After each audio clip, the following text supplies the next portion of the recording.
June মাহতে আঁচনিখনৰ বস্তু কেইটামান দালি চেনি নিমখ নাপাওঁ বুলি কলতে হোৱা দোৱা লগোৱা সেই পৰজীৱীসকলক ক'ব বিচাৰিছোঁ আঁচনি নামৰ এই বস্তুটো এটা ডাঙৰ ভাইৰাছ হয় আঁচনিয়ে মানুহৰ কৰ্মস্পৃহা নাইকিয়া কৰে আঁচনিয়ে মানুহক পংগুত্বৰ দিশে আগুৱাই নিয়ে আমাৰ কাম বন কৰিবলৈ হেঁপাহ স্পৃহা একো নাইকিয়া হ'ল 11 তাৰিখে দাইল দিব চেনি দিব নিমখ দিব মিঠাতেল দিব আমি খাম চৰকাৰে দিব আমি পাম খেতি পথাৰলৈ কেলে যাম আমি শাক পাচলি খেতি কেলে কৰিম চৰকাৰে 1250 টকা দিব মুনাটো লৈ যাম আমি হেয়াই বস্তু আনিম কিন্তু তাৰ পিছত কম মূল্য বৃদ্ধি এনেকুৱা কিয় হৈছে আমি পৰজীৱীলৈ কিয় ৰূপান্তৰিত হৈছো চৰকাৰে দিলেহে যে আমি খাম অসমীয়া জাতিটো তেনেকুৱা নাছিলে আৰু বৰ্তমান সময়ত কিন্তু ফকৰা যোজনা হৈ থকা নাই বাস্তৱত ৰূপায়িত হ'বলৈ গৈ আছে আমাক যে মানুহে ধূত বুলি কয় সেই ধূত এই সন্মানীয় উপাধিটোৰ গৰাকী আমি হ'বলৈ গৈ আছো আমি ধুদৰ পছলা আমি একো কৰিব নোৱাৰো কেৱল মাত্ৰ আমি পৰনিৰ্ভৰশীল কোনোবাই কিবা এটা ক'ব চৰকাৰখনে আমাকনো কিয় ইমান কথা ক'বলৈ সুবিধা পায় হা আমি যদি খেতি বাতি কৰো আমি যদি আমি শাক পাচলিৰ খেতি কৰো বা যদি ধান খেতি কৰো আমিতো কৰোৱে কিন্তু আমি সেইবোৰৰ প্ৰতি আমাৰ অনিহা জাগিছে আমি পিছুৱাই আহিছো আমি চাউল দালি নিমখৰ বাবে যে অপেক্ষাৰত চৰকাৰখনেও গম পোৱা হৈ গ'ল সেইটোকে কাৰণে মিটিংলৈ আহিবই লাগিব নাহিলে সব কাটি দিম বুলি দাদাগিৰি দেখুৱাব পৰা হ'ল লাগিলে সেই আমাৰ টেক্সৰ পইচাই নহওক কিয় গতিকে আপোনালোকক বিনম্ৰতাৰে আহ্বান জনাইছো পৰজীৱী নহব এটা ডাঙৰ ভাইৰাছ হৈছে এই পৰজীৱী এই আঁচনিখন হৈছে এটা ডাঙৰ ভাইৰাছ পৰজীৱী হৈ পংগুত্তৰ জীৱন কটাবলৈ আগুৱাই লৈ যোৱা এটা বস্তু হয় কালৰো কাল বিপৰীত কাল ফ্ৰী দালি চেলি মিঠাতেল খোৱাতকৈ পেটত গামোচা মাৰি থকাই ভাল ফ্ৰী আঁচনিয়ে বৰ্তমান সময়ত পংগু কৰিছে আমাৰ অসমীয়া জাতিটো ফ্ৰী আঁচনিয়ে কৰ্মসংস্থাপনৰ প্ৰতি মানুহৰ আগ্ৰহ একেবাৰে কমাই পঠালে খেতি বাতি কৰবাত আছে মানুহ আজি কেৱল মাত্ৰ মিটিং মাটাঙত ব্যস্ত হৈ থকাতেই তেখেতলোক সীমাবদ্ধ হৈ থাকি ফ্ৰী আঁচনিৰ বাবে চৰকাৰৰ ঋণৰ বোজা বাঢ়ি গ'ল ৰাজহতকৈ ব্যয় বৰ্তমান সময়ত বাঢ়ি গ'ল আৰু সেই ঋণৰ বোজা কোনে বহন কৰিছে ভৱিষ্যত প্ৰজন্মই আপোনাৰ সন্তান জন্ম হৈ ঋণৰ বোজা লৈ তেখেতলোক উপজিবলগীয়া হৈছে হে কাৰ বাবে কেৱল মাত্ৰ আমাৰ এই পংগু জাতিটোৰ বাবে আমি ধূত বুলি আমাৰ বহু সন্মানেৰে সন্মানিত আমি বহুখিনি সময়ত হৈ থাকো আৰু সেই বস্তুটো আমি বাৰে বাৰে প্ৰমাণ আমি পাই আছো চৰকাৰখনে আঁচনি যদি বন্ধ কৰি দিয়ে তাক আমি মোষ্ট ওয়েলকাম জনাম আঁচনিয়ে মানুহক কৰ্মস্পৃহা একেবাৰে নাইকিয়া কৰি পেলায় পৰজীৱী কৰি পেলায় আনে দিব আমি খাম আমি চৰকাৰৰ মুখলৈ বাট চাম খেতি বাতি আমি বাদ দিম কেৱল ঘৰত বহিম চৰকাৰে দিব আমি খাম 12 তাৰিখে চাউল পাম দাইল পাম মিঠাতেল পাম গতিকে আমি পথাৰলৈ কেলে যাম তেনেকুৱা ধৰণৰ কথাবাৰ্তাবোৰ মানুহবোৰৰ মনত বৰ্তমান সময়ত নিগাজিকৈ স্থাপন হৈছে এই ঋণৰ বুজাই যদি আঁচনিয়ে দি থাকে তেতিয়াহ'লে আপুনি কেনেকৈ আশা কৰিব পাৰে স্বাস্থ্য খণ্ডৰ উন্নতিৰ কথা আপোনালোকে কেনেকৈ ভাবিব পাৰে বাট পথৰ উন্নতিৰ কথা আপোনালোকে কেনেকৈ ভাবিব পাৰে যে শিক্ষাৰ মানদণ্ড উন্নত হোৱাৰ কথা এই টকাবোৰ এই আঁচনিৰ নামতে বাৰে বাৰে তো খেদাইছে কিমান কোটি টকা আপোনালোকে ব্যয় কৰে জানে কৃষক পেঞ্চনৰ নামত কিমান কোটি টকা ব্যয় কৰে অৰুণোদয় আঁচনিৰ নামত কিমান কোটি টকা ব্যয় কৰে সেই কথাবোৰ আপোনালোকে গম পায় আৰু যি এই আঁচনিসমূহে কেৱল মাত্ৰ বহুখিনি সময়ত নিৰ্বাচনৰ হাতিয়াৰ বহুখিনি সময়ত জনসাধাৰণৰ ওপৰত ঋণৰ বোজা বহুখিনি সময়ত কেৱল মাত্ৰ নিৰ্বাচনী চমক হিচাপে পৰিগণিত হয় চৰকাৰী যি ৰাজকোষত ধন থাকে সেয়া কোনো ব্যক্তিগত মানুহৰ ধন নহয় সেয়া ৰাইজৰ কৰৰ ধন হয় সেই কৰৰ ধনসমূহ স্বাস্থ্য শিক্ষা খেতি বাতি আদি কৰি সকলো দিশত যদি ব্যৱহাৰ কৰে তেতিয়াহে উন্নয়নশীল ৰাষ্ট্ৰলৈ আমি অগ্ৰগতি লাভ কৰিব পাৰিম আমি আত্মনিৰ্ভৰশীল হ'ব পাৰিম আমি আত্মনিৰ্ভৰশীল হৈ নিজকে সুৰক্ষিত কৰিব পাৰিম খেতি পথাৰক লৈ আপোনালোকে কেইটা স্কিম দিয়া দেখিছে নাই মানুহে খেতি বাতি বাদেই দিলে কৃষি মন্ত্ৰীজন আমি নেদেখাই হলো কি কথাবাৰ্তা আগৰ বছৰটো আমি নেদেখিলোৱে কোট কিনো কৰিলে গতিকে আমাৰ মানুহবোৰ কামৰ পৰা বহু দূৰত গুচি যায় আঁচনিৰ নামত বাছনি প্ৰক্ৰিয়া এইবোৰটো আছেই আঁচনি এখনে কেনেকুৱা ধৰণৰ সমাজত বিভ্ৰান্তিকৰ পৰিৱেশ সৃষ্টি কৰি ৰাখে দুটা দলৰ মাজত কংগ্ৰেছ বিজেপি এজিপি ৰাইজৰ দল তহতি আমুক সেই আঁচনিখন যে দিছে যে কাৰ টকাৰে দিছে সেই অলগদ্ধ কেইটাটো নাজানে গতিকে আঁচনি মোৰ বোধেৰে আঁচনি সম্পূৰ্ণৰূপে বন্ধ হোৱাটোৱে শ্ৰেয় বন্ধ হ'লেই ভাল কোনো ধৰণৰ নিৰ্বাচনী চমক নাই ৰাজহ যেতিয়া ল'ব সেয়া পোনে পোনে যিবোৰ কাম কৰিব লগা থাকে সেইবোৰত ইনভেষ্ট কৰিব আঁচনিখনৰ নামতে বহুখিনি সময়ত চৰকাৰে বাই কৰিবলৈ ভাল পায় সেইখনৰ নামতে দুহাই দি কথা ক'বলৈ ভাল পায় মঞ্চত উঠোতে ক'ত কিমান বেলেগ পথৰ নামত খৰচ কৰিলে সেইবোৰ কথা নাই কেৱল মাত্ৰ আঁচনিৰ নামত কিমান খৰচা হ'ল এইখিনি কথাই চৰকাৰৰ ফালৰ পৰা প্ৰডিউচ কৰা হ'ল গতিকে আপোনালোকে ভাবক আঁচনি কিমান মাৰাত্মক এটা ডাঙৰ ভাইৰাছ হৈছে আঁচনি অসমবাসীৰ কাৰণে কালিৰ দিনটোত দুটা ভাল খবৰ এটা ভাল খবৰ হ'ল যে অসমৰ যি হিতাধিকাৰীসকল আছে যিসকল হিতাধিকাৰী চৰকাৰে ৰেচন কাৰ্ডৰ জৰিয়তে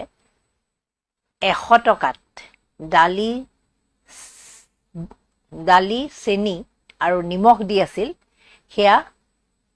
অহা জুন মাহৰ পৰা অৰ্থাৎ পুৰহিলেৰ পৰা যিটো নতুন মাহ আহিব সেই মাহটোত আৰু দিব নোৱাৰিব নতুনকৈ বাজেটত নিৰ্ধাৰণ কৰা হ'ব আৰু সেই বাজেটতে তেওঁলোকে দিব নে নিদিব সেই সিদ্ধান্ত ল'ব এতিয়া কথাটো হ'ল বিগত যি নিৰ্বাচনী প্ৰচাৰ চলাইছিল অসম বিধানসভাৰ কাৰণে যি নিৰ্বাচনী প্ৰচাৰ বিজেপি দলে চলাইছিল বা চৰকাৰখনে চলাইছিল তাত প্ৰতিগৰাকী মন্ত্ৰীয়ে গুৰুত্বপূৰ্ণ এটা মন্তব্য আছিল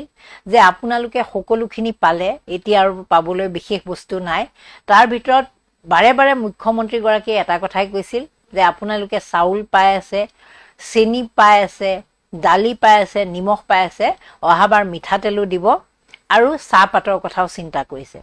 আনকি মিঠাতেল সম্পৰ্কত মন্তব্য দিবলৈ গৈ মুখ্যমন্ত্ৰী গৰাকীয়ে মিঠাতেলে যে সন্তান আৰু মাতৃৰ মাজত এক সম্পৰ্ক নিৰ্ধাৰণ কৰে সেই কথাটো বাৰে বাৰে কৈছিল প্ৰতিখন সভাত মুখ্যমন্ত্ৰীয়ে কেৱল ৰেচন কাৰ্ডৰ হিতাধিকাৰীসকলক তেনেধৰণে মন্তব্য কৰিছিল যে আপোনালোকে যি 100 টকাত এতিয়া এই সামগ্ৰীখিনি পাই আছে সেই 100 টকাও অহাবাৰ আমি যদি চৰকাৰ গঠন কৰোঁ তেনেহ'লে সেই 100 টকা দিব নালাগে বিনামূলীয়াকৈ এইখিনি সামগ্ৰী পাব এতিয়া এই কথা সকলোৰে কাৰণে স্পষ্ট যে চৰকাৰখন যেহেতু নতুনকৈ গঠন হৈছে যোৱা ডিসেম্বৰ মাহৰ পৰা সেই প্ৰক্ৰিয়া আৰম্ভ কৰিছিল তেওঁলোকে 100 টকা দিয়াৰ কথা কৈছিল প্ৰথম ডিসেম্বৰ মাহত 117 টকা হৈছিল 117 টকাত এই তিনিটা সামগ্ৰী দিছিল তাৰ পিছৰ পৰ্যায়ত জানুৱাৰী মাহৰ পৰা তেওঁ বাৰে বাৰে 100 টকা দিয়াৰ কথা কৈছিল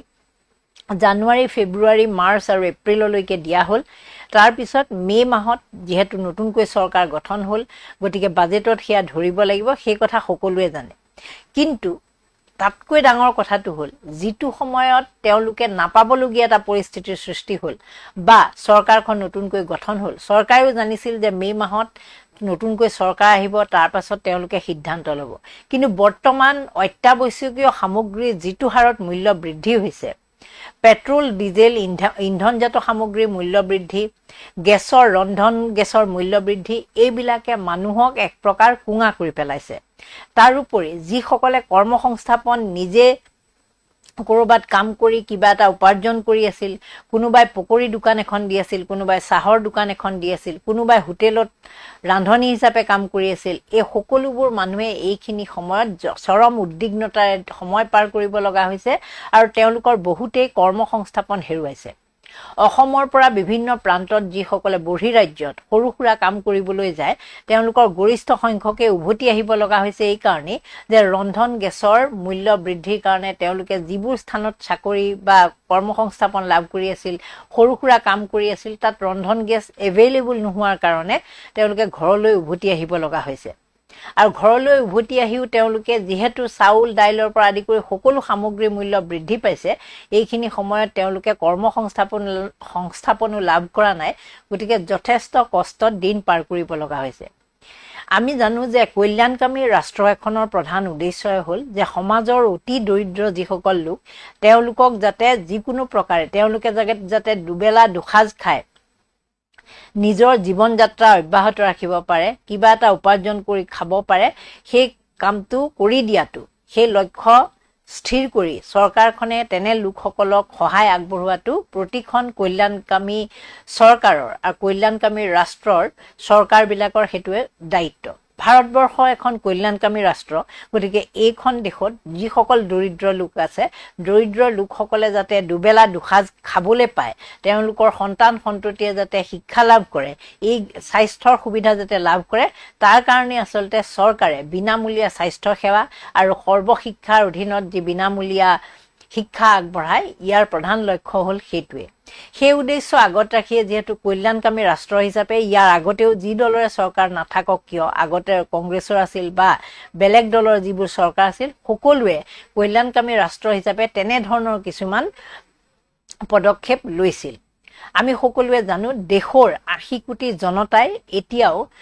প্ৰধানমন্ত্ৰীৰ পৰা চাউল অন্ন সুৰক্ষা যোজনাৰ অধীনত তেওঁলোকে চাউল লাভ কৰে সেই চাউল বিনামূলীয়াকৈ লাভ কৰে আৰু কোভিডৰ দিনৰ পৰা এই চাউলখিনি আগবঢ়োৱা হৈছিল দেশৰ 80 কোটি জনতাই এতিয়াও নিজৰ চাউল মুঠি গোটাব নোৱাৰা অৱস্থাত আছে ভাৰতবৰ্ষত তেনে সময়তে অসমত বা অসমকে ধৰি বিভিন্ন ৰাজ্যত যিবোৰ বিজেপি শাসিত ৰাজ্য সেইবিলাকে ৰেচন কাৰ্ডৰ জৰিয়তে বিভিন্ন ধৰণৰ সামগ্ৰী যোগান ধৰি আহিছিল বিভিন্ন ধৰণৰ সামগ্ৰী মানে যিবোৰ এসেনশিয়াল বস্তু যিখিনি নহলে নহয় যেনেকৈ নিমখ চেনি দালি মিঠাতেল এনেকুৱা জাতীয় যিবোৰ সামগ্ৰী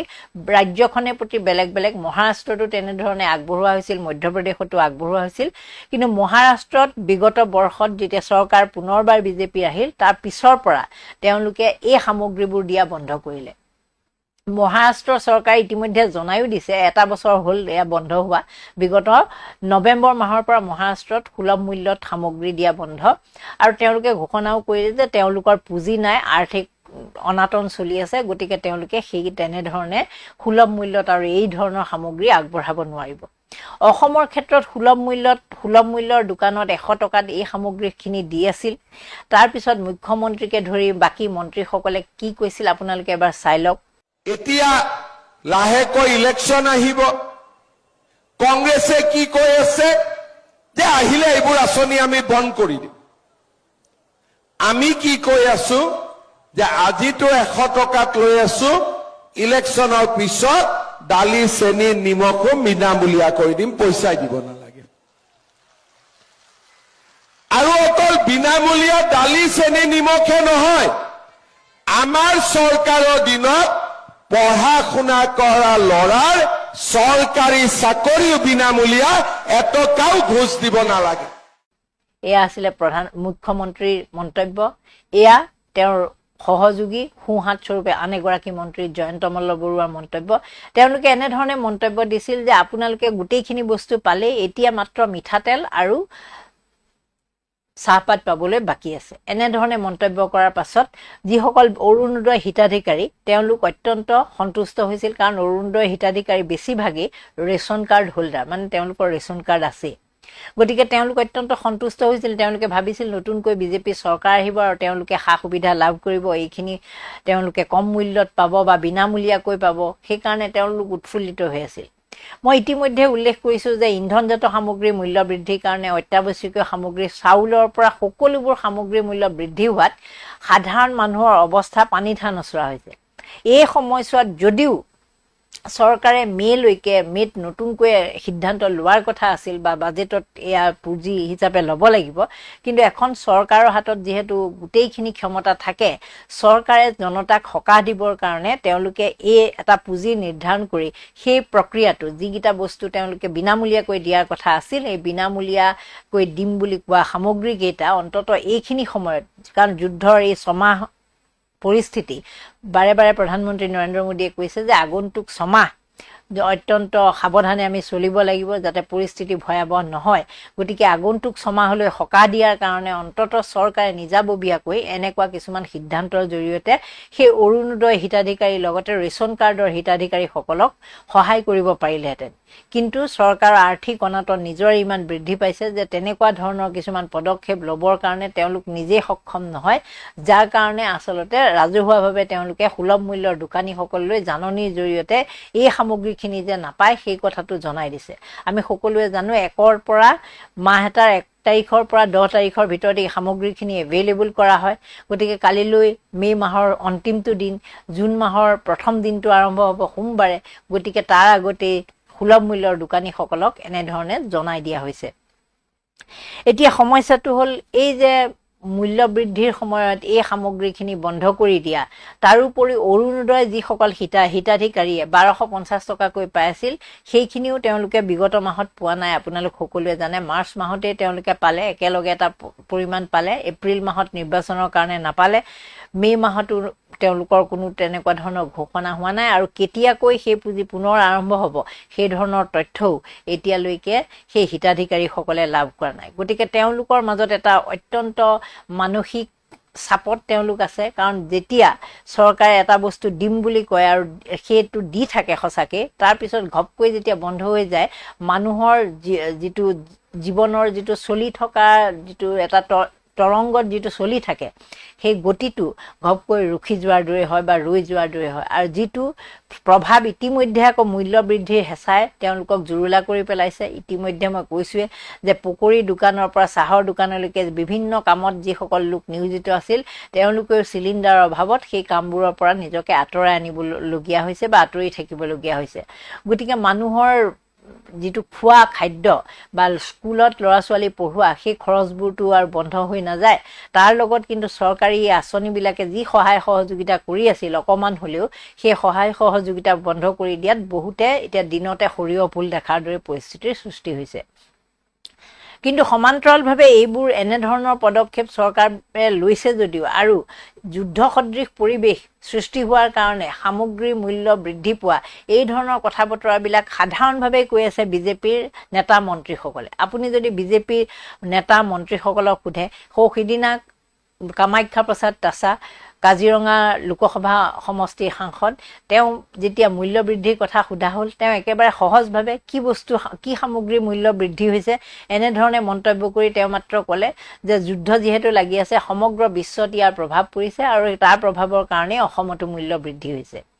মৰিগাঁৱৰ বিধায়ক ৰমাকান্ত দেউৰীয়ে কৈছে যে গ্ৰামাঞ্চলত কোনো ধৰণৰ মূল্য বৃদ্ধিৰ প্ৰভাৱ পৰা নাই, গতিকে সেইটো কথা লৈ তেওঁ চিন্তা কৰিবলগীয়াও নাই, মন্তব্য দিবলগীয়াও নাই। ঠিক সেইধৰণে মঙলদৈৰ নৱনিৰ্বাচিত বিধায়িকাগৰাকীয়ে কৈছে যে সামগ্ৰীৰ মূল্য বৃদ্ধি হৈছে, ইন্ধনৰ নাটনি হৈছে, ৰন্ধন গেছৰ নাটনি হৈছে। গতিকে আমি এতিয়া খাওঁতে শুওঁতে সজাগ হ'ব লাগিব। বহুত বিভিন্ন ধৰণৰ চব্জি লৈ বা বিভিন্ন ধৰণৰ তৰকাৰী লৈ আমি খাব নালাগে, দালিতে সকলোবোৰ দিও খাব পাৰি, এনেকুৱা ধৰণৰ কিছুমান তেওঁ বিকল্প পদ্ধতিৰ কথা কৈছে। তাৰমানে বিজেপিৰ নেতা মন্ত্ৰী মুখ্যমন্ত্ৰীয়ে যি ধৰণে বৰ্তমান যিটো নাটনি হৈছে, সেই নাটনি আৰু মূল্য বৃদ্ধিৰ বিষয়টো চিৰিয়াছলি ল'ব লাগিছিল। আপোনালোকে কোনো এগৰাকী নেতা মন্ত্ৰীৰ মুখত তেনেকুৱা ধৰণৰ পৰিস্থিতিৰ কথা নুশুনে। তাৰ বিপৰীতে সাধাৰণ মানুহৰ কিন্তু অৱস্থা একেবাৰে পানী ঠা নচৰা হৈছে। প্ৰধানমন্ত্ৰী নৰেন্দ্ৰ মোদীয়ে নিজেই বিগত 10 মে'ত যেতিয়া হায়দৰাবাদত ক'লে যে বিদেশ যাত্ৰালৈ আপোনালোক নাযাব, বিদেশ যাত্ৰা বন্ধ কৰক, সোণ ক্ৰয় বন্ধ কৰক, বিভিন্ন ধৰণৰ আমাৰ আগত ডাঙৰ ডাঙৰ ভাষণ দি যোৱাৰ পাছত তেওঁ 5 দিন ধৰি ইউৰোপীয় দেশ ভ্ৰমণ কৰিলে। তাৰ পিছতো এতিয়াও প্ৰধানমন্ত্ৰী মোদী বিদেশ ভ্ৰমণতে আছে। গতিকে প্ৰধানমন্ত্ৰী মোদীয়ে যিটো সময়ত আচলতে নিজে উদাহৰণ দাঙি ধৰিব লাগিছিল, সেই সময়ত তেওঁ নিজেই সেইবোৰ বিদেশলৈ গৈ নিজেই আমাৰ যি চৰকাৰী ধনৰ অপচয় কৰি আছে। বহুতেই ক'ব যে প্ৰধানমন্ত্ৰীৰ ভ্ৰমণ আপোনাৰ মোৰ নিচিনা ভ্ৰমণ নহয় যে ঘপকৈ সিদ্ধান্ত হয় বা ঘপকৈ যায়। সেয়া আগতে চিডিউল হৈ থাকে, তেওঁলোকে আগতেই বনোৱা হৈ থাকে, সেইমতে তেওঁলোক যাবলগীয়া হয়। কিন্তু পৰিস্থিতিৰ দোহাই দি যিহেতু দেশত এনেকুৱা আৰ্থিক নাটনি হৈছে, চেনচেক্সৰ পৰা আদি কৰি নিফটিলৈকে কেনেকুৱা ব্যাপকভাৱে খহনীয়া হৈছে, ডলাৰৰ বিপৰীতে টকাৰ মূল্য কেনেধৰণে হ্ৰাস পাইছে, ইন্ধনজাত সামগ্ৰীৰ মূল্য কেনেধৰণে বৃদ্ধি পাইছে, এই বিষয়বোৰলৈ গুৰুত্ব দি প্ৰধানমন্ত্ৰী নৰেন্দ্ৰ মোদীয়ে তেওঁৰ বিদেশ ভ্ৰমণ পিছুৱাব পাৰিলেহেঁতেন বা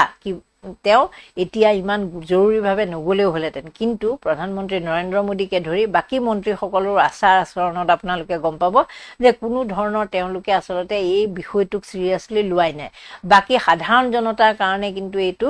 দিন যায় ৰাতি নোপোৱা অৱস্থা এটালৈ গুচি গৈছে। দ্বিতীয় সিদ্ধান্তটো, মই যিটো প্ৰথম দুটা সিদ্ধান্তৰ কথা কৈছিলোঁ, দ্বিতীয় সিদ্ধান্তটো হ'ল গুৱাহাটীবাসীক লৈ। গুৱাহাটীবাসী মানে অকল গুৱাহাটীৰ জনতা বুলি ক'লে ভুল হ'ব। সমগ্ৰ অসমৰ জনতাই যিহেতু গুৱাহাটীৰ লগত ৰিলেটেড, গুৱাহাটীলৈ আহিবলগীয়া হয়, যাবলগীয়া হয়, গতিকে তেওঁলোকো ভুক্তভোগী। আজি আপোনালোকে জানে যে উজনি অসমৰ বাছ ভাড়াবোৰ বৃদ্ধি কৰা হৈছে। প্ৰতিখন গাড়ীৰ ভাড়া 100 টকা বা তাতকৈ বেছি কৰা হৈছে। মূল্য বৃদ্ধি হ'বই, কাৰণ পেট্ৰল ডিজেলৰ জাতীয় ইন্ধনজাত মূল্যৰ বৃদ্ধিৰ লগে লগে তাৰোপৰি টোল গেটবোৰ আছে। এনেধৰণৰ যিবোৰ চাপ পৰিছে, চাপ পৰাৰ কাৰণে বাছ মালিক সন্থায়ো আচলতে টিকেটৰ মূল্য বৃদ্ধি কৰিবলৈ বাধ্য হৈছে। এই সময়তে গুৱাহাটীৰ মেয়ৰ মৃগেন শৰণীয়ে এটা সিদ্ধান্ত লৈছে, গুৱাহাটীক বোলে পাৰ্পল চিটি বনাব। আপোনালোকে জানে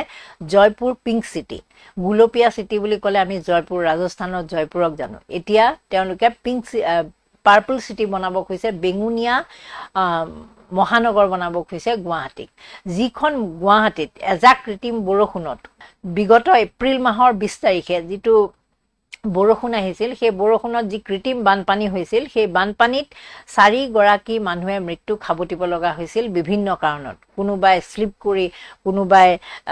ফুটপাথৰ মেনহোলত সোমাই, এনেকুৱা বিভিন্ন কাৰণত মৃত্যু খাবতিবলগীয়া হৈছিল। পানীৰ পৰিমাণ মানুহৰ যেতিয়া কৃত্ৰিম বানপানী হৈছিল বিভিন্ন স্থানত ডিঙিৰলৈকে পানী হৈছিল। তেনেকুৱা এখন গুৱাহাটী মহানগৰী বৰ্তমান। গুৱাহাটী মহানগৰীত যিসকল লোক আছে তেওঁলোকে কৰ্মস্থানৰ পৰা যেতিয়া বৰষুণ আহে যাবলৈ,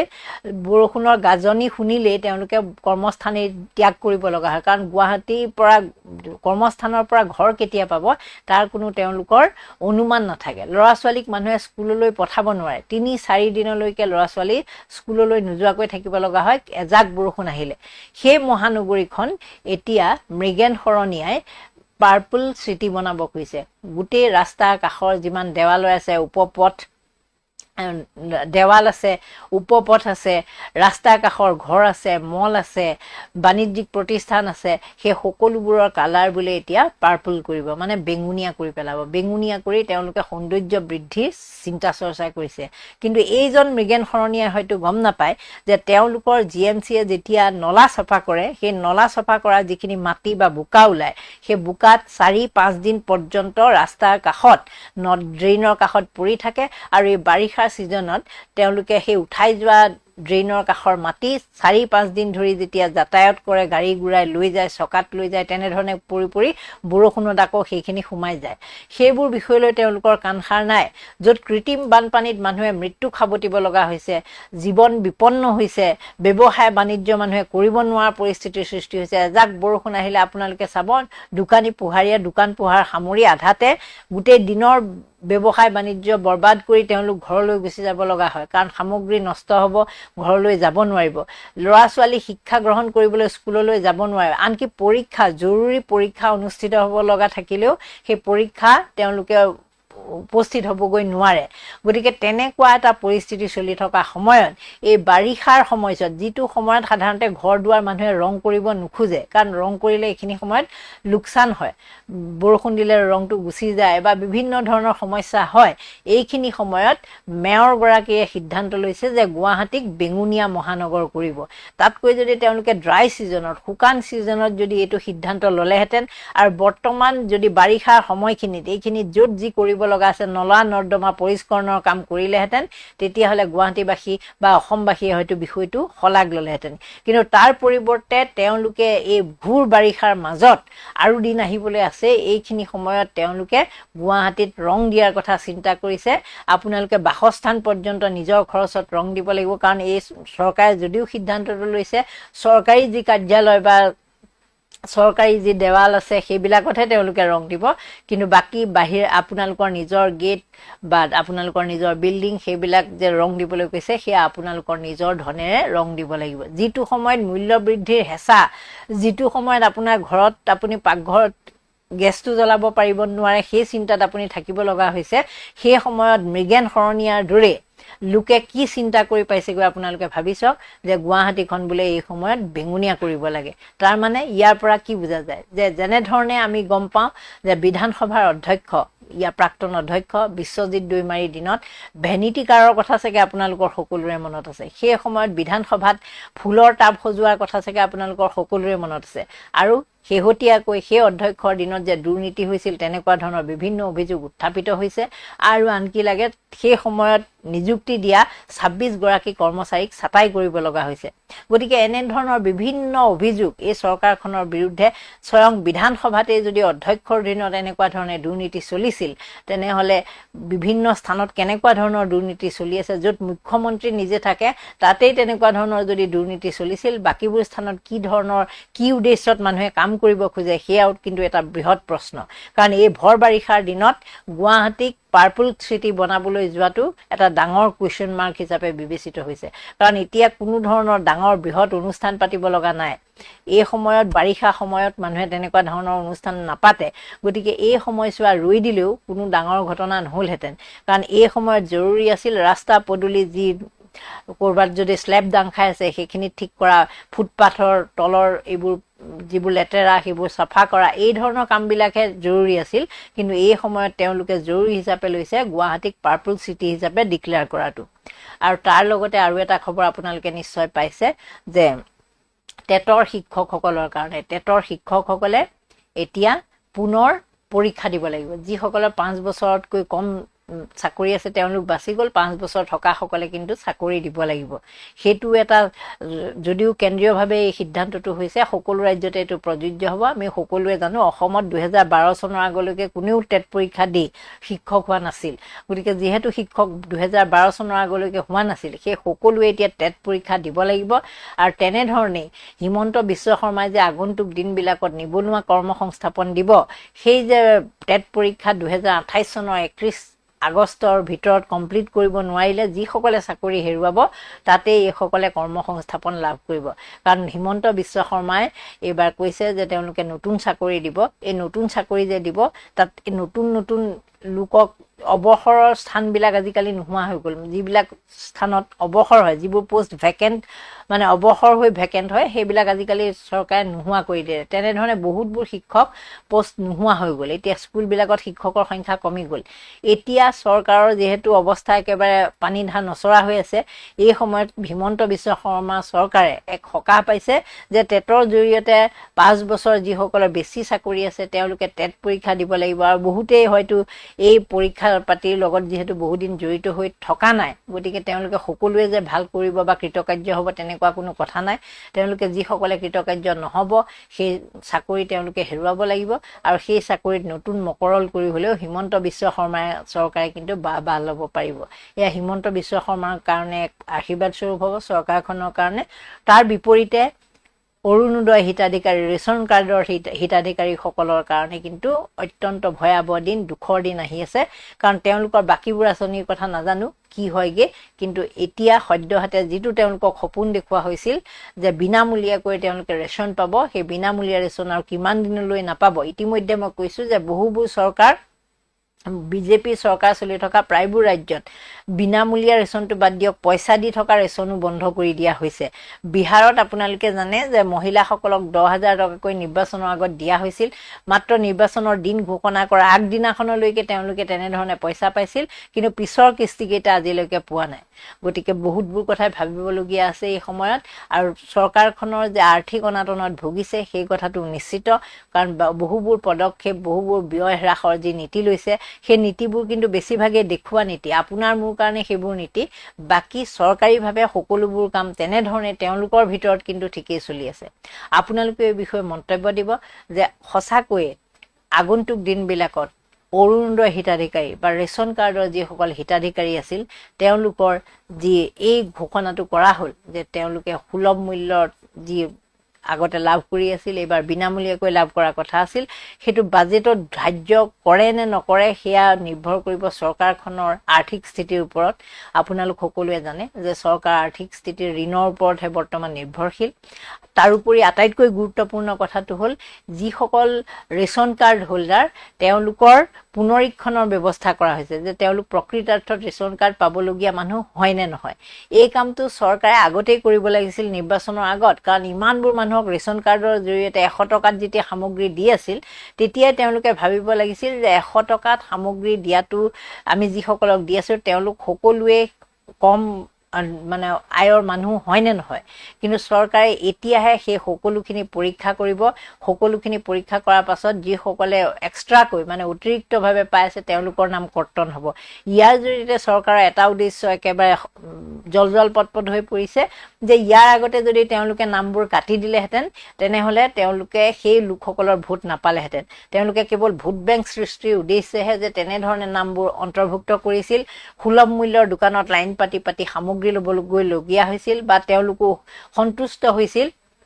ৰেচন কাৰ্ড হোল্ডাৰসকল এতিয়া কিন্তু সেই ৰেচন কাৰ্ড হোল্ডাৰসকলৰ নাম কৰ্তন কৰাৰ ব্যৱস্থা লোৱা হৈছে ইতিমধ্যে আপোনালোকে গমেই পাই চাগে যে তেওঁলোকৰ পৰীক্ষা নিৰীক্ষা কৰিব আৰু তেওঁলোকৰ নাম কৰ্তন কৰা হ'ব ইয়াৰ আগতেও লোকসভাৰ নিৰ্বাচনৰ আগত ভুৱা কৃষক ধৰা পৰিছিল কৃষকৰ কাৰণে ধন চৰকাৰে উধাই মুধাই দি দিছিল নিৰ্বাচনৰ আগত নিৰ্বাচনৰ পাছত ভুৱা কৃষক ধৰা পৰা বুলি সেই কৃষকৰ নাম যি সাহায্য দিছিল সেই সাহায্যও কৰ্তন কৰিছিল গতিকে চৰকাৰে যেতিয়া আঁচনি দিয়ে নিৰ্বাচনৰ আগত উধাই মুধাই বিভিন্ন আঁচনি দিয়ে একেবাৰে আপোনাৰ শিৱৰ দৰে মুখ্যমন্ত্ৰীগৰাকী শিৱৰ দৰে হৈ পৰে যিকোনো কথাতে তথাস্তু বুলি কয় কিন্তু যেতিয়া নিৰ্বাচন শেষ হৈ যায় তাৰ পিছত আচলতে সমগ্ৰ পৰিস্থিতি বেলেগ হৈ পৰে এতিয়া আপোনালোকে অত্যাৱশ্যকীয় সামগ্ৰী যিকেইটা বিনামূলীয়াকৈ দিম বুলি কৈছিলে সেইকেইটাও পইচা দিলেও নোপোৱা এটা পৰিৱেশলৈ গুচি গৈছে আপোনালোকে এই বিষয়ে মন্তব্য দিব যে চৰকাৰৰ এই আঁচনিবিলাক হিতাধিকাৰী আঁচনি হওক ৰেচন কাৰ্ডৰ জৰিয়তে মানুহ জড়িত কৰা এনেকুৱা ধৰণৰ কামবোৰ যে কৰে এয়া কেৱল ভোট গ্ৰহণৰ লক্ষ্য ভোট বেংক সৃষ্টিৰ লক্ষ্য নেকি নমস্কাৰ ধন্যবাদ গেছ পালে আপোনালোকে দালি পালে আপোনালোকে চেনিও পালে আপোনালোকে নিমখো পালে আপোনালোকে আৰু এতিয়া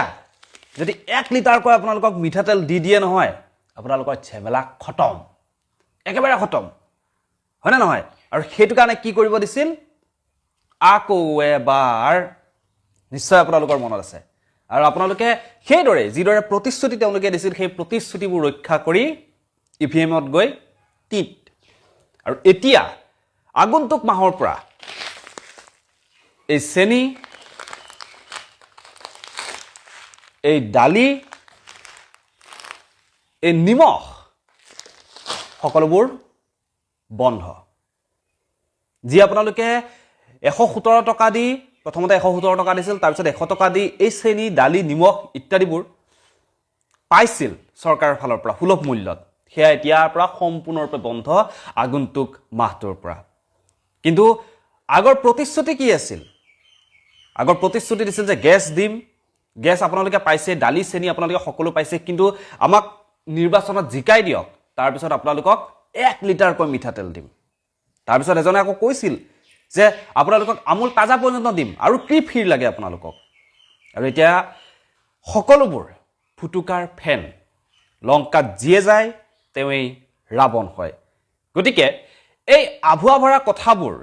কথাবোৰ বিশ্বাস কৰি লৈ যিসকলে ইভিএমত গৈ সেই কামটো কৰিছিল এতিয়া লাহে লাহে আপোনালোকে দেখিছে মূল্য বৃদ্ধি কিদৰে আৰম্ভ হৈছে কিদৰে পেট্ৰলৰ মূল্য বাঢ়িছে কিদৰে ডিজেলৰ মূল্য বাঢ়িছে 98ত যিসকলে পেট্ৰল পাইছিল এতিয়া তেওঁলোকে 110 টকালৈ আৰু কিমান পিছত 110 টকা চুবগৈ 110 টকালৈ তেওঁলোকে পেট্ৰল ভৰাব লগা হৈছে গতিকে কিমান উন্নয়ন তাৰপিছত আপোনালোকে গেছৰ কাৰণে 20-25 দিন ধৰি আপোনালোকে দৌৰি থাকিব লগা হৈছে লাইন পাতি থাকিব লগা হৈছে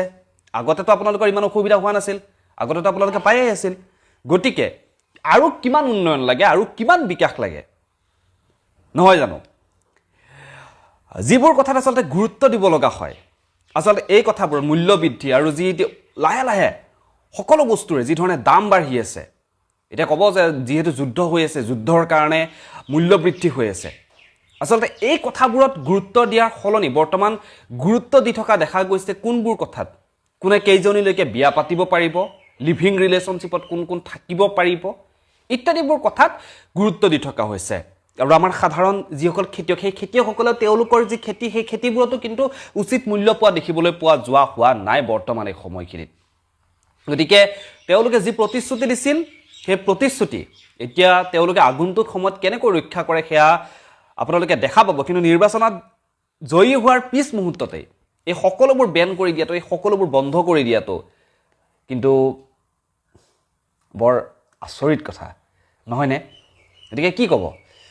আপোনালোকে আপোনালোকৰ মতামতসমূহ জনাবৰ কাৰণে একেবাৰে নাপাহৰিব যিহেতু খবৰটো অহাৰ লগে লগে মই আপোনালোকক জনোৱাটো মোৰ দায়িত্ব মই আচলতে কোনো চৰকাৰ বিৰোধী কথা ক'বলৈ অহা নাই যিখিনি প্ৰকৃত সত্য সেই কথাখিনি আপোনালোকৰ আগত মই উপস্থাপন কৰিছোঁ আপোনালোকে কি ভাবে এইটো বিষয়ত আপোনালোকে মতামতসমূহ জনাবৰ কাৰণে একেবাৰে নাপাহৰিব যিহেতু ঋণ লৈ অৱস্থা একেবাৰে বেয়া হৈ পৰিছে লাখপতি বাইদেউসকলক পইচা দিব লাগে অৰুণোদয় বাইদেউসকলক পইচা দিব লাগে নহয় জানো আৰু এতিয়া জানো অৰুণোদয় পাইছে এতিয়া জানো অৰুণোদয় পাইছে আপোনালোকে?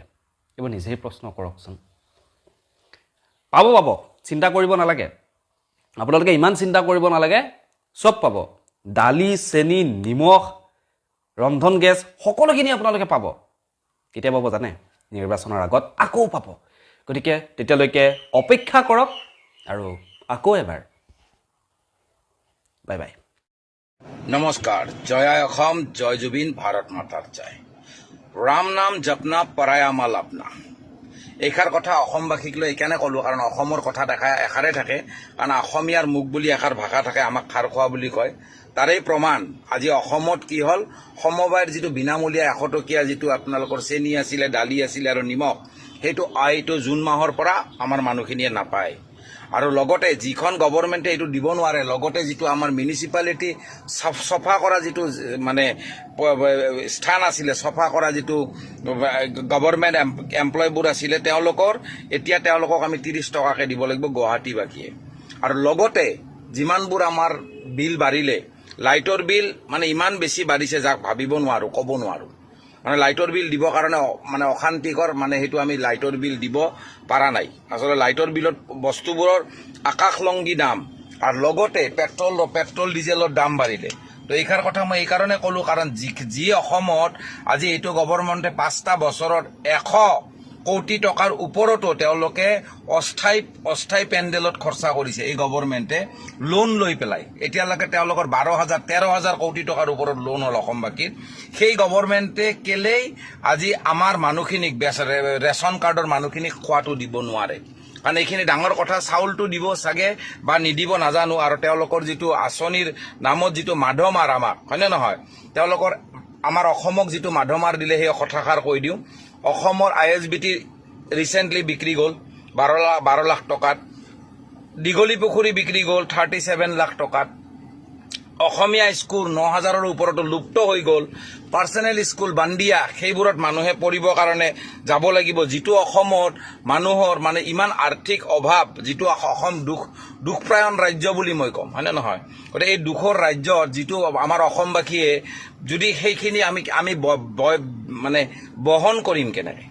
তো এই যে যিটো আজি লাইটৰ বিলৰ পৰা আৰম্ভ কৰি এথনিল দি পেলাই 20% এথনিল দি পেলাই এই গভৰ্ণমেণ্টে আমাক তেল দিয়ে, 80% তেল দিয়ে, 20% এথনিল, যিটো বেৰেলত আজি 2013ত পাৰ বেৰেল ইজুকেল টু 109 টকা বেৰেল আছিলে ডলাৰ। আৰু এতিয়া বৰ্তমান যিটো গভৰ্ণমেণ্টে লৈ আছে, মোদী গভৰ্ণমেণ্টে, সেইটো লৈছে 98 পাৰ বেৰেল ডলাৰ, $98 পাৰ বেৰেল। তো দামবোৰ তাতকৈ কম, কিন্তু আজি আমি তেল কিনিব লাগে 110 টকাত, আৰু তেওঁলোকে আমি তেতিয়া কিনিছিলোঁ 64 ৰুপিজত তেল। গতিকে এই যিবোৰ মাধমাৰ যে আমাৰ মাথাৰ ওপৰত দি আছে মানুহবোৰে, তো এই মাধমাৰৰ অৰ্থত এষাৰ কথাই ক'ম, মানে দেশবাসীক, যিটো অটল বিহাৰী বাজপেয়ীজীয়ে কৈছিলে, মানে দলৰ ভুল দেখি পেলাই চুপ হৈ থকাটোক দলপ্ৰেমী বুলি কয়। আৰু দলৰ ভুল দেখি পেলাই যদি আপুনি আঙুলিয়াই নিদিয়ে, তেতিয়া আপুনি দেশদ্ৰোহী। কাৰণ দল আহিব যাব, কিন্তু দেশ সদায় থাকিব। দেশৰ সুৰক্ষাৰ অৰ্থত আৰু অসমবাসীৰ অৰ্থত মই এষাৰ কথা এইবাৰ বুজি পালোঁ, গভৰ্ণমেণ্টে যিটো কৰিছে, মানে স্কুলৰ পৰা আজি ITIৰ পৰা হওক, ISBTৰ পৰাই হওক, আৰু কিবা কিবি যিমানবোৰ তেওঁলোকে মানে প্ৰাইভেট ছেক্টৰক দি দিলে, তাৰ মানে ইয়াৰ পৰা বুজা গ'ল যে আচলতে হিন্দু মুছলিমৰ কাজিয়াত তেওঁলোকে বাংলাদেশী খেদাৰ নামত, বাংলাদেশী মুছলমান খেদাৰ নামত অসমত যিবোৰ বাংলাদেশী হিন্দু আছে আৰু ভাৰতীয় হিন্দুস্তানী যিবোৰ আছে, মানে বাংলাদেশী হিন্দুৰ লগতে ভাৰতীয় হিন্দুস্তানী, সেইবোৰক আজি অসমখনৰ যিবোৰ অৰ্থনীতিক, অসমৰ প্ৰাইভেট ছেক্টৰ ব্যৱসায় সকলোবোৰ তেওঁলোকৰ হাতত অৰ্পণ কৰিব, কিন্তু অসমীয়া হিন্দুৱে নাপায়। অসম যোনে জয়াই অসম কয় তেওঁলোকে নাপাব। কাৰণ এইষাৰ কথা এটা স্পষ্ট হৈ পৰিছে লাহে লাহে, যাৰ কাৰণে এষাৰ কথা কওঁ, আচলতে আমি আৰুনো কিমান পাকিস্তানৰ লগত আমাক ৰিজাই থাকিম? আমি তেতিয়াই ভাবিম যে উন্নয়ন হৈছে বা উন্নতি হৈছে যিদিনাখন আমি জাপান আৰু চীনৰ লগত আমাক ৰিজাব পাৰিম। কাৰণ এইষাৰ কথা মনত ৰাখিব লাগে যে আমি আমাৰ অৰ্থত এটা কামেই কৰিছোঁ, আৰু মিডিয়াক এটা ৰিকুৱেষ্ট কৰিম, যিদিনাখনে মিডিয়াই সত্যৰ ওপৰত পূৰ্ণ কাপোৰ পিন্ধি ল'ব নহয়, সিদিনাখনে যিবোৰ ডাৰ্টি পলিটিচিয়ান আছে বা পলিটিক্স আছে, তেওঁলোকে উলংগ হৈ যাব। গতিকে এই উলংগ কৰিবৰ সময় হ'ল, কাৰণ দেশতকৈ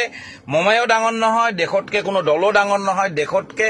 দেশ বুলিলে আদেশ নালাগে কাৰণ দেখক উইক PM যেতিয়া আছিল মনমোহন সিংজী তেতিয়া গোল্ডৰ দাম আছিল মাত্ৰ 28,000 টকা এতিয়া 1.5 লাখ টকা পাৰ তলা LPG প্ৰাইচ 1000 rupees পাৰ হল আৰু তেতিয়া আছিল 400 টকা পেট্ৰলৰ দাম 62-72 আছিলে এতিয়া প্ৰায় পাৰ হল 100+ মানে 10 আৰু $1 60-62 আছিলে এতিয়া হৈ গল 98 97 98 তো তাৰ আৰু প্ৰেছ কনফাৰেন্স যেটো মনমোহন সিংয়ে দিছিলে সেইটো 100 খনৰ ওপৰত আৰু এই যেটো মোদী বিশ্বগুৰু বুলি নিজকে কয় হয়নে নহয় অনপৰ গাৱাৰ যোনে নাকেৰে কথা পাতে যোনে স্পষ্ট কয় কি যে 56 इंची का सीना है 56 इंची का सीना होने के लिए ना शेर का जैसा दहाड़ना जरूरी है नाक से ये नटनी से बात नहीं करना चाहिए जो नाकेदी কথা পাতে সেইটো কোনো অৰ্থপূৰ্ণ কথা নাই আৰু সেনেকুৱা মানুহে কিন্তু দেশ ধৰি ৰাখিব নোৱাৰে প্ৰেছ কনফাৰেন্স তেওঁলোকৰ তেওঁৰ জিৰো গতিকে অৰ্থপূৰ্ণ এটাই কথা কম মই যিটো আজি তেওঁলোকৰ এই ইলেকশ্যনৰ মাজত আমাৰ গভৰ্ণমেণ্টে অসমক কি কৈছিলে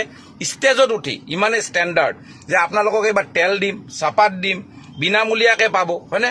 উল্টা আমি এটা মিউনিচিপালিটি 30 টকাকে দিব লাগিব গুৱাহাটীবাসীয়ে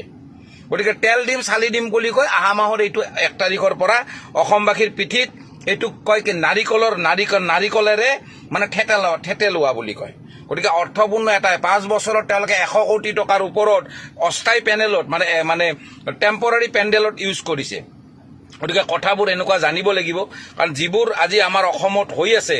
আৰু লগতে আমাৰ জিডিপিটো কি হ'ল জিডিপি এতিয়া বাংলাদেশতকৈ আমি তলত কেনিয়াতকৈ অলপ ওপৰত জিডিপিত এই অৱস্থা আমাৰ অসমবাসী ভাৰতবাসী গতিকে 110 টকা তেল পেট্ৰল আৰু এইবোৰ আমি কেনেকৈ কৰিম গতিকে নিৰ্বাচনৰ শেষত স্বাৰ্থ শেষ নিৰ্বাচন শেষ স্বাৰ্থ শেষ তো অসমবাসী এই কথাখিনি বুজিব লাগে আৰু জুবিনৰ ক্ষেত্ৰত ন্যায়ৰ কথা কৈ থাকে ন্যায় এই সাধাৰণ অসমীয়া খাৰ খোৱা অসমীয়া আমি কি দিম ন্যায় আমি দিব নোৱাৰো দৰকাৰো নাই আৰু জুবিন গাৰ্গে নিজৰ ন্যায় নিজে লৈ গ'ল অসমক চিৰযুগমীয়া কৰি দে আপোনাৰ নিচিনা মানুহে গাড়ী লৈ মাৰ্চিডিজত উঠি পেলাই অসমখন চিৰযুগমীয়া কৰিব পাৰিব নেকি কোটি টকা দেখাই পেলাই পাৰিব নেকি জুবিন গাৰ্গে কৰিছে লগতে নিজকে চিৰযুগমীয়া কৰি থৈ গৈছে he is the legend he is the king গতিকে তেওঁক আৰু আমাৰ অসমৰে খাৰ খোৱা জাতিয়ে তেওঁক ন্যায় দিব নালাগে ন্যায় প্ৰক্ৰিয়াও দিব দৰকাৰ নাই কাৰণ যোনে যাৰ ন্যায় যেতিয়া ল'ব লাগে নিজে লৈ লৈছে গতিকে অৰ্থপূৰ্ণ এটাই আৰু আমাৰ এই গভৰ্ণমেণ্টে অকল টকাৰ পিছত টকাৰ দৌৰতে এটা ভিকাৰী অৱস্থা অসমবাসীৰ খাবৰ কাৰণে অৱস্থা নাই হয়নে নহয় 500 টকা এটা লৈ গ'লে বজাৰ এটা কৰিব নোৱাৰে বেচেৰা মানুহে দিন হাজিৰাত আকৌ প্ৰধানমন্ত্ৰী নতুনকে আৰু নৰেন্দ্ৰ মোদী ডাঙৰীয়াই পুনৰ বিদেশ যাত্ৰা আকৌ কৰিব গতিকে এইবোৰ অৰ্থত এটাই যদি ইমানে হিন্দুত্ববাদী গভৰ্ণমেণ্ট হয় তে গৌ মাংসটো এতিয়া মুছলমানে যেটো ইছলাম ধৰ্মৰ মানুহে কি কৈছে ৰাষ্ট্ৰীয় পশু ঘোষণা কৰিব লাগে গতিকে এইটো এটা বহুত ডাঙৰ কথা যদি সঁচাকে গৌ মাংসক লৈ পলিটিক্স কৰা নাই তেতিয়াহ'লে ৰাষ্ট্ৰীয় পশু হিচাপে ঘোষণা কৰক কাৰণ এই কথাখিনি আমি জানিব লাগে কাৰণ ৰাষ্ট্ৰীয় পশু কৰিব লগা হ'লে যিবোৰ আজি 30 কোটি 40 কোটি 50 কোটি আজি বিফ এক্সপৰ্ট কোম্পানীয়ে আজি এই গভৰ্ণমেণ্টক বিজেপি গভৰ্ণমেণ্টক দি আছে নহয় এই পইচাখিনি আমি আচলতে ইয়াৰ যেটো আসল যেটো পলিটিক্স যদি গৌ মাংসক যদি ৰাষ্ট্ৰীয় আজি পশু বুলি ঘোষণা কৰি দিয়ে তেতিয়া লগে ইয়াৰ অৰ্থ যেটো আছে যেটো বিজেপিৰ যেটো মুখা খোলা খাই যাব কাৰণ তেওঁলোকে গৌ মাংসৰ নামত পৃথিৱীত শ্ৰেষ্ঠ স্থান পালে গতিকে এইবোৰ কথা মানে মানুহে বুজি পাব লাগে গতিকে এতিয়া মানে গৌ মাতাক আজি ৰাষ্ট্ৰীয় পশু ঘোষণা কৰিলে খেলাই খতম গতিকে এইখিনি আমি কৰিব লাগে আৰু লগতে ইয়াত মানুহবোৰে যিবোৰে কাম কৰিছিলে সেই কাম কৰা মানুহবোৰে এতিয়া ইয়াতে ভোট দি পেলাই যাব লগা হৈছে ক'ত কেৰালা যাব লগা হৈছে ক'ত তামিলনাডু যাব লগা হৈছে ক'ত কিবাহত মানে বিজেপি মুক্ত দেশত বিজেপিৰ য'ত বিজেপি নাই এইটোতো লজ্জাজনক কিন্তু বিজেপিৰ কাৰণে লজ্জাজনক কাৰণ তেওঁলোকে যদি সঁচাকে বিশ্বগুৰু বুলি ভাবে সনাতনী ধৰ্মৰ শ্ৰেষ্ঠ সভ্যতা বুলি ভাবে প্ৰথমতে সনাতনী ধৰ্ম কাক কয় সেইটো বুজক সনাতনী ধৰ্মত জীৱ হত্যাক লৈ কথা নাপাতে যোনে জীৱ হত্যা কৰে যি ধৰ্মতে নহওক তেওঁ সনাতনী হ'ব নোৱাৰে গতিকে যোনে জীৱ হত্যা কৰি সনাতনী ধৰ্মক শ্ৰেষ্ঠ সভ্যতা মানি হিন্দুত্ববাদী দেশ বনাব বিচাৰিছে আপোনালোকে তো হিন্দুত্ববাদী দেশ আপুনি বনাব নোৱাৰে কাৰণ জীৱ হত্যা কৰা মহাপাপ যোন ধৰ্মতে নহওক গতিকে আজি সনাতনী ধৰ্ম হ'ল শ্ৰেষ্ঠ সভ্যতা মানে হিন্দুত্ববাদত যদি আপুনি মাছে মাংসই মদে খায় এই যে আমাৰ ইউচিচি আণ্ডাৰলাইন গুৱাহাটীত যেটো অসমত ইউচিচি লাগু হল বুলি কল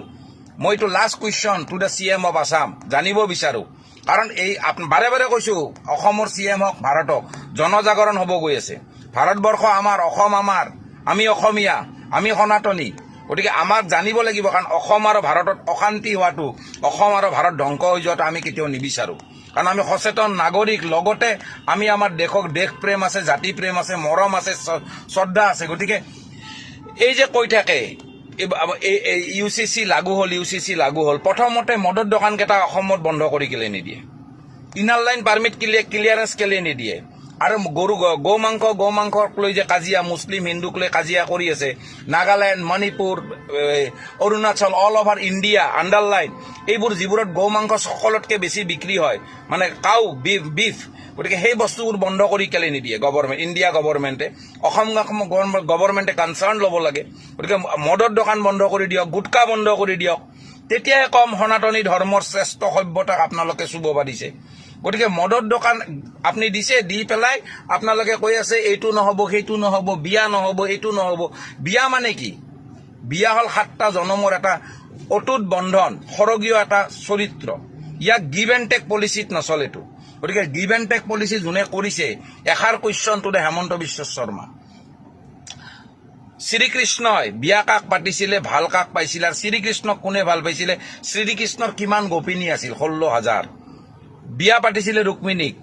ভাল পাইছিলে তেওঁক ৰাধাক, কিন্তু আজি আৰু তেওঁক ভাল পাইছিলে কোনে? 16,000 গোপিনীৰ লগত তেওঁ লীলা খেলা আছিলে, আৰু তেওঁক ভাল পাইছিলে মীৰাই।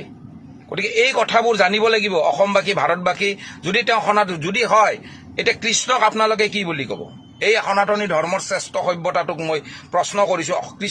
কৃষ্ণ হয় কি? গতিকে প্ৰেম সদায় অমৰ। প্ৰেম কৰিব লগা হ'লে আপুনি সৰু সুৰা কিছুমান বস্তুৰ কাৰণে, মানে সিংহৰ গুজৰণিত, মানে শিয়ালৰ হোৱাত সিংহই কেতিয়াও স্বীকাৰ কৰিব নাই। গতিকে আপোনালোকে সনাতনী ধৰ্মৰ শ্ৰেষ্ঠ সভ্যতা বুলি কৈ আপোনালোকে পন্থা গালি পাৰি পেলাই নিজৰ গদ্দিখন বচাব খুজিছে, নহ'ব। কিন্তু এষাৰ কথা সদায় মনত ৰাখিব যে যিটো মানে Muslim across India are demanding cow to be the declare the national animal. So' এইটো হ'ব লাগে। গতিকে তেতিয়া গোটেইখিনি বস্তু মানে জল পাত হৈ যাব। গতিকে এষাৰ কথা সদায় মনত ৰাখিব লাগে অসমবাসী। আৰু এষাৰ কথা মই কৈ দিওঁ, সদায় জানিব, মানে লহা মানে লোহাত যেতিয়া মানে আপোনালোকৰ আইৰণ বাট ইটছ অ'ন ৰাষ্ট কেন, তাৰমানে যেতিয়া এডাল লোহাই কেতিয়াও নিজে মানে কোনো বেলেগে ডেষ্ট্ৰয় কৰিব নোৱাৰে, কিন্তু তেওঁক যিটো ৰাষ্ট তেওঁ তাতে থাকে, নিজৰ মামৰে এই লোহাবোৰ নিজকে বেয়া কৰে। চ' এইটো জানিব লাগে গভৰ্ণমেণ্টে, কাৰণ তেওঁলোকে নিজৰ নামত ৰামক বিক্ৰী কৰি, ৰামৰ নামত ভণ্ডামি কৰি আজি তেওঁলোকে নিজৰ দলটোক নিজে ধ্বংস কৰিছে। এইষাৰ কথা অসমবাসীয়ে বুজক, ভাৰতবাসীয়ে বুজক। আৰু লগতে অসমক যিটো মাধমাত দিলে, অসমৰ জাতীয়তাবাদ ধ্বংস কৰিলে। গতিকে আজি ISBTৰ পৰা, আজি দীঘলী পুখুৰীৰ পৰা, অসমীয়া স্কুলৰ পৰা, IITৰ পৰা, আৰু কিবা মানে যিমানবোৰ ছেক্টৰ আছে সকলো আজি মানে অনা অসমীয়াক দি দিলে, অনা অসমীয়াৰ হাতত সঁপি দিলে। স্কুলৰ নামত আজি প্ৰাইভেট স্কুলবোৰ চলিলে। আজি গৌ মাংসৰ নামত তেওঁলোকে হাই এক্সপৰ্টত আজি ব্যৱসায় কৰি আছে, আজি চিণ্ডিকেট চলাই আছে মেঘালয়ৰ লগত। So' it's a very bad manners. গতিকে দেশ বচাব লাগে, কাৰণ পৃথিৱীত আমি অমৰত্ব লৈ অহা নাই। গতিকে আমি এদিন মৰিম, আৰু সকলোৱে মৰিব, আৰু কৰ্মফল হিচাপে মানুহে ফল পাব, আৰু সেইটো প্ৰমাণৰ জুবিন গাৰ্গ। গতিকে আইনী ন্যায় প্ৰক্ৰিয়া জুবিনক দিব নালাগে দিয়ক অসমবাসীয়ে। তেওঁ যি ল'ব লগা লৈছে, নহ'লে আমি যেতিয়া মৰিম স্বৰ্গৰথখন আহি পোৱাতে সময় লাগিব, আৰু 10টা মানুহ ৰাস্তাৰ কুকুৰো আমাক চিনি নাপাব মৰিলে। টকাই মানুহক কেতিয়াও চিৰযুগমীয়া নকৰে। গতিকে নমস্কাৰ থাকিল। জয় অসম, জয় জুবিন, ভাৰত মাতাৰ জয়।